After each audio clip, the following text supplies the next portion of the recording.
Hello my beautiful friends. अगर इस video पे आपका क्लिक हो गया दैट मीन आप किसी लड़की को कैसे ना कहें। अगर कोई आपको अप्रोच कर रहा है तो आपको उसको पोलाइट वे में ना कहने के तरीके को मैं आपको सिखाऊंगा। That mean we all are learn, हम सब मिलकर सीखेंगे कि किसी को ना कहने के tips and trick and technique क्या होती है, वो सारी चीज़ों को हम सीखेंगे। लेकिन उससे पहले मैं एक छोटी सी कहानी सुनाऊंगा जो मेरी पर्सनल एक्सपीरियंस बेस्ड कहानी है। तो लेट्स एंजॉय द स्टोरी। तो एक समय की बात है, मेरे मुझे किसी लड़की ने अप्रोच किया, बट उस टाइम मैंने ऐसे कोई आर्टिकल्स नहीं पढ़ा था, रिलेशनशिप से रिलेटेड कुछ बुक्स नहीं पढ़ी थी, मुझे कोई नॉलेज नहीं था। I was a zero for the relationship point of view. Relationship की मुझे जीरो नॉलेज थी। बट फॉर दैट टाइम मेरे साथ उस समय क्या होता है, उस समय मेरे साथ ये होता है कि एक लड़की आई एंड वो काफ़ी we both are talking for long time. हम काफ़ी अरसे से बात कर रहे थे। बात करने के दौरान एक दिन उसने मुझे अप्रोच कर दिया and she said I really want to live with you in a relationship. मतलब हाँ, मैं आपके साथ रिलेशनशिप में रहना चाहती हूँ। तो that means she was saying I love you. मैंने उसको डायरेक्टली ना कह दिया, और ना कहने के बाद मैंने कहा मुझे इस तरह की फीलिंग आपको लेकर नहीं आती, और please don't think about it. मैंने डायरेक्टली उसको ना ही कहा कि ऐसा मत सोचो और चले जाओ। एंड देन वो चली गई। और मुझे किसी रेफरेंस से किसी का कॉल आता है मुझे 2-3 दिन के बाद, या फिर किसी रेफरेंस से मुझे पता चलता है कि दैट गर्ल, वो जो लड़की है वो बीमार हो गई है। मतलब 3-4 दिन से वो हॉस्पिटल में है और वो मेंटली बहुत डिप्रेस है। पहले तो डिप्रेस होने की वजह से वो बीमार पड़ गई। एंड वो जब बीमार पड़ी उसके 3 दिन के बाद फिर मैंने कॉल करा and then I was asking, मैंने पूछा उससे कि क्या हुआ आपको। सी सैड कि आपने मुझे ना कर दिया था। एंड देन मैं थोड़ा सा परेशान होके स्ट्रेस में आने के बाद मेरी तबीयत ख़राब हो गई। तबीयत इतनी ज़्यादा ख़राब हो गई कि वो 3 दिन तक हॉस्पिटल में रही थी। तब मुझे एहसास हुआ कि किसी को ऐसे डायरेक्ट ना भी नहीं कहना चाहिए। तब मुझे पता नहीं था कि ना कहने की टेक्निक क्या होती है। तो आज वही टेक्निक को हम शेयर करेंगे आप लोगों के साथ एंड वी विल लर्न कि आप ऐसे किसी को डायरेक्ट ना ना अगर किसी को कहना है। अगर कोई लड़की आपको अप्रोच करे, इफ़ यू आर बॉय, अगर कोई लड़की आपको जेन्युइनली अप्रोच कर रही है तो हेल्दी वे में उसको ना कैसे कहें। तो हेल्दी वे में ना करने के जो टिप्स एंड टेक्निक होते हैं मैं वो आप लोगों को शेयर करने वाला हूँ एंड वी विल लर्न। हम सीखेंगे सब मिलके कि किसी को ना कहने का एक राइट वे क्या है। तो नंबर 1 इज़, तो यहाँ पे पहला पॉइंट है बी ऑनेस्ट एंड काइंड। तो अपने आप को, आप जब किसी को ना कहते हो तो ना कहने को आपको क्या कहना है, अपने आप को ऑनेस्ट रहना है। बिल्कुल आपको बिल्कुल ईमानदारी के साथ और दया दया दिखाते हुए उसके ऊपर आपको ना कहना है। तो आपको स्ट्रेट फॉरवर्ड में आपको ऐसा नहीं कहना है, डायरेक्ट नहीं ना नहीं कहना है जिससे कि वो बंदा इमोशनली हर्ट हो जाए।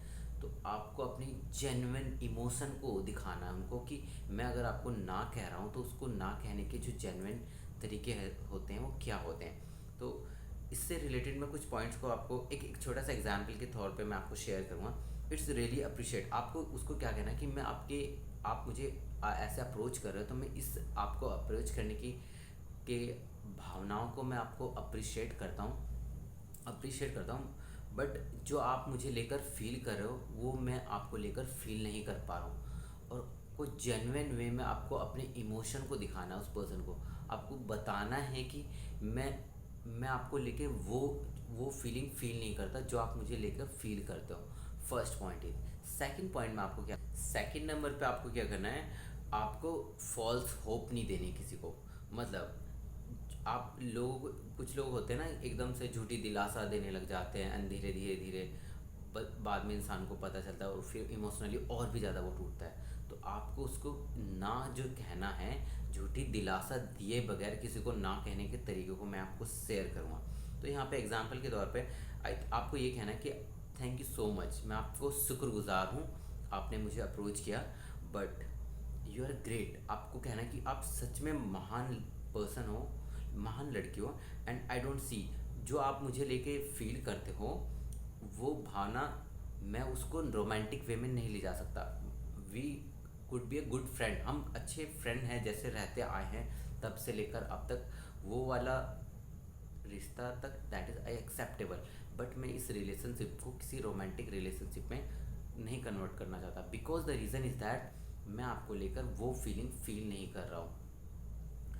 तो आपको किसी को लूज़ होप नहीं देनी है, झूठी दिलासा नहीं देनी है, क्लियर क्लियर कम्युनिकेट करना है, बट सामने वाले की इमोशन की रिस्पेक्ट करते हुए। And third point is so respect and appreciate, मतलब अप्रिसिएशन। आपको क्या करना है, उसके भावनाओं की कदर करनी है, और भावनाओं की कदर करने के बाद उसके इमोशन को समझना है। जो भी वो लड़की आपको इनकरेज कर रही है, तो उसके लिए आप क्या कर सकते हैं, प्रैक्टिकल जो मतलब आप डायरेक्टली आप उसको रिजेक्ट करोगे तो उसको जो रिजेक्शन फेस होगा उससे वो इमोशनली हर्ट हो सकते पर्सन। तो आप उनको ये कहो कि मैं आपकी भावनाओं की कदर करता हूँ, और मैं आपको भावनाओं की कदर करने के साथ साथ मैं इस रिलेशनशिप में जो आप लेकर मुझे महसूस कर रहे हो मैं आपको वो नहीं दे पाऊँगा।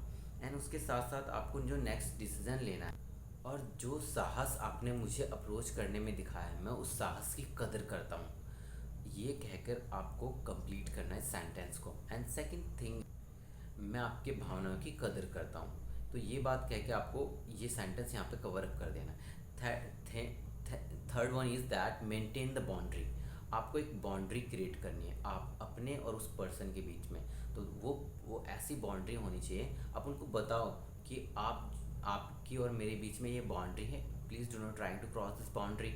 अगर वो सामने वाला क्रॉस करने की कोशिश करे तो आप उससे वो थोड़ा सा डिस्टेंस बनाओ और वहाँ पे जाना बंद कर दो जहाँ वो बाउंड्री क्रॉस कर सकते हैं। तो वो बाउंड्री आप मेंटेन करो, और उनको बताओ आप मेरे साथ डिस्कस करते हो तो बातों में वो रोमांटिक वर्ड्स को ना आप यूज़ करें। आप जेन्युइन वे में जैसे हम पहले बात करते थे वैसे ही आप मेरे साथ डिस्कस करोगे तो मैं सेफ़ एंड हेल्दी फील करूँगा आपके साथ, और हो सकता है हमारा ये जो कन्वर्सेशन है लॉन्ग टाइम तक एंड ऑल्सो लॉन्ग लाइफ तक चलता रहे। लेकिन आप अगर मुझे लेकर ऐसा फील करोगे तो मैं आपको वो वैल्यू नहीं दे पाऊँगा। दैट मीन आपको कहना है कि आई वैल्यू यू, मैं आपको वैल्यू देता हूँ एज ए फ्रेंड। तो अगर आप इस फ्रेंड वाले रिश्ते को लाइफ टाइम मेंटेन रखना चाहते हो तो आपको ये अपने रोमांटिक वाले जो वाइब्स आ रहे हैं इसको अवॉइड करना पड़ेगा। And this is complete from here. Six point is be prepare for a rejection. आपको रिजेक्शन के लिए तैयार रहना है। दैट मीन अंडरस्टैंड आपने उसकी इमोशन को समझ लिया, भावनाओं को समझ लिया, एवरीथिंग इज गोइंग गुड, आपने उनको सब कुछ समझा दिया। बट उसके बाद आपको क्या करना है, आई अंडरस्टैंड दिस इज़, आपको ये समझाना है कि मैं आपकी भावनाओं की कदर करता हूँ और मैं आपको हर्ट नहीं करना चाहता, मतलब मैं आपको दुख नहीं देना चाहता। And I want to be honest, और जो भी मैं कह रहा हूँ बिल्कुल ऑनेस्ट होकर आपको कह रहा हूँ। अगर आप किसी को अपनी रियल में जेन्युइन इमोशन को दिखा पाओगे या इमोशन को शो कर पाओगे, तो अगर आप किसी को ना कह रहे हो ना तो वो आपके ना को भी समझेगा। ये कहीं ना कहीं आपकी इमोशन को एक्सप्रेस करने का जो वे होता है ना, उससे सामने वाले को पता चल जाता है कि मुझे इसके साथ रहना है या नहीं। तो आप अपने इमोशन को अपने फेशियल एक्सप्रेशन के थ्रू, अपने बॉडी लैंग्वेज के थ्रू, एंड आप अपने कम्युनिकेशन के थ्रू एंड अपने एक्शन के थ्रू, ओवरऑल दीज पैरामीटर के थ्रू आपको शो करना है कि this is a genuine fact, that's why I am not trying to interact with you. मैं आपकी तरफ उस तरह से अट्रैक्ट नहीं कर पा रहा हूँ। And seven point is avoiding and leading her. बहुत से लोग होते हैं ना, अगर कोई किसी को ऐसे अप्रोच कर देता तो एकदम से गायब हो जाते हैं, तो इसको कहते हैं घोस्टिंग। अगर आप ऐसे किसी के लाइफ से अचानक से गायब हो जाओगे तो वो कन्फ्यूज़ हो जाएगा, और कन्फ्यूज़न में बंदा और भी ज़्यादा परेशान रहेगा। तो कोई हमें अप्रोच कर रहा था, हमें किसी को परेशान नहीं करना है। अल्टीमेटली हमें क्या करना है क्लियर कम्युनिकेशन, मतलब अपनी भावनाओं को क्लियर कट टू कट हमने फाइनल एक्सप्रेशन अपना डिलीवर करना है। एंड देन हमें उन्हें शो करना है कि this the genuine reason. And silent treatment नहीं देना कि कुछ लोग बात ही नहीं करते एंड अचानक से गायब हो जाते हैं, तो इस तरह की एक्टिविटी प्लीज़ ना करें। अगर आपको कोई अप्रोच कर रहा है तो ओवरऑल इस वीडियो में हमने ये सीखा कि मैं आपको ओवरऑल इस वीडियो में जो भी हमने सीखा इसको हम अपने अगर प्रैक्टिकल लाइफ में अप्लाई कर लेते हैं, that mean we will save our self. हम अपने आप किसी को ना जेन्युइन वे में कह सकते हैं और किसी को दुख दिए बिना। This is a practical solution. Thanks for watching till here, bye bye, enjoy for the next video again.